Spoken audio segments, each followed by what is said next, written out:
সুপ্ৰভাত Prag news ডিজিটেলৰ সমূহ দৰ্শকক স্বাগতম জনাই আৰম্ভ কৰিবলৈ লৈছো প্ৰাগ ডিজিটেলৰ বিশেষ অনুষ্ঠান জীৱন মাধুৰী।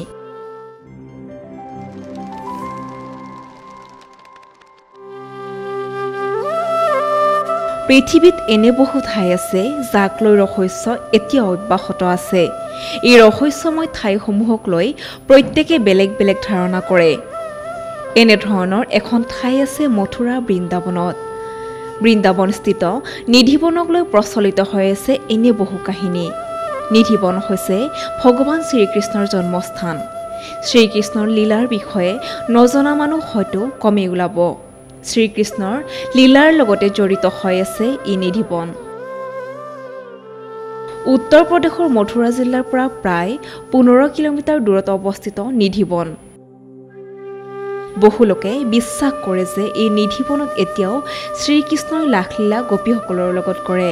লোকবিশ্বাস অনুসৰি প্ৰতিটো নিশাই শ্ৰীকৃষ্ণ আহে ৰাধাৰ লগত এই নিধিবনলৈ। লগত আহে গোপীসকলো। সেয়েহে সন্ধিয়াৰ পৰা ভক্তৰ বাবে বন্ধ কৰি দিয়া হয় এই নিধিবনৰ দুৱাৰ।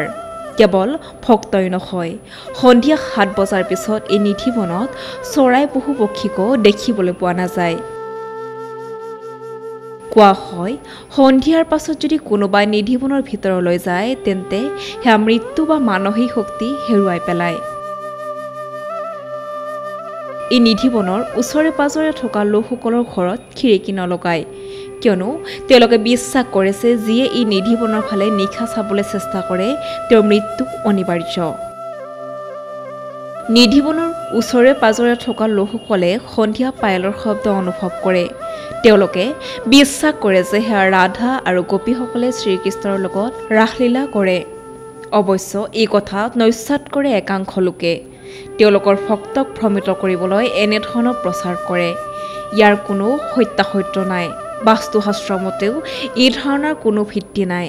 অৱশ্য কি সত্য কি অসত্য এই সন্দৰ্ভত আমাৰ হাতত কোনো বিশেষ তথ্য নাই।